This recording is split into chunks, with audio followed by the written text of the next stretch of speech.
वैवस्वत के लक्षण और सूर्य नारायण की महिमा। विष्णु भगवान पूछते हैं कि हे ब्रह्मा जी, सब मनुष्य विष, रोग, ग्रह और भांति भांति के उपद्रवों से पीड़ित होते हैं। इसीलिए आप कोई ऐसा उपाय बताएं कि जिससे जीवों को रोग आदि की बाधा ना हो। यह सुनकर ब्रह्मा जी बोले कि हे विष्णु जी, जो पुरुष व्रत, उपवास आदि करके सूर्य नारायण की आराधना करते हैं उनको रोग आदि नहीं सताते। जो सूर्य नारायण से विमुख हैं वे ही भांति भांति के उपद्रवों से पीड़ित होते हैं।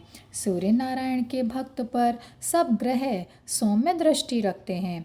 कोई उसका घर्षण नहीं कर सकता, रोग समीप नहीं आते। परंतु सूर्य नारायण का अनुग्रह उसी पुरुष पर होता है जो सब जीवों को अपने समान माने और भक्ति से उनकी आराधना करे। ब्रह्मा जी का यह वचन सुनकर विष्णु जी ने पूछा कि महाराज, जिसने पहले से तो सूर्य नारायण की आराधना की न हो और रोग आदि से पीड़ित हो जाए, वह उस कष्ट से कैसे छूटे, यह आप वर्णन कीजिए। हम भी सूर्य नारायण की आराधना भक्ति से करना चाहते हैं। यह सुनकर ब्रह्मा जी ने कहा कि हे भगवान, जो आप सूर्य नारायण की आराधना करना चाहते हो तो पहले वैवस्वत हो जाओ। वैवस्वत हुए बिना सूर्य नारायण की उपासना नहीं होती।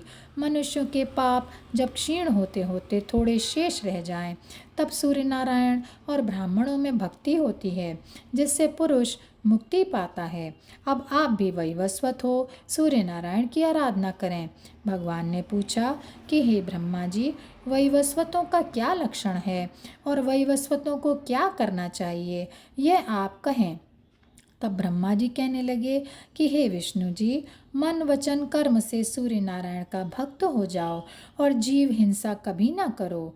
ब्राह्मण, देवता और भोजक, इनको नित्य नमस्कार करो। पराया धन ना हरो। देवता, मनुष्य, पशु, पक्षी, पीपलिका, वृक्ष, पाषाण, काष्ठ, भूमि, जल, आकाश, दिशा, इन सब में सूर्य नारायण को व्याप्त समझो और अपने को भी सूर्य नारायण से भिन्न ना समझो। वह वैवस्वत होता है। जो जीवों में दुष्ट भाव रखे वह कभी वैवस्वत नहीं हो सकता।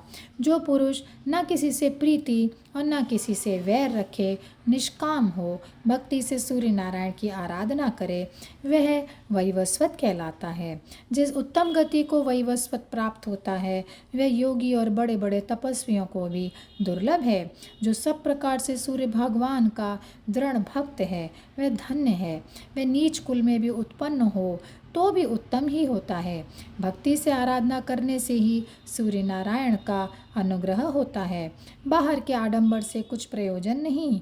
सूर्य नारायण के दक्षिण किरण से हम उत्पन्न हुए हैं और उनके ही अनुग्रह से सृष्टि रचते हैं। आप भी उनके वाम किरण से उत्पन्न हो, उनकी इच्छा से ही सृष्टि का पालन और दैत्यों का संहार करते हो।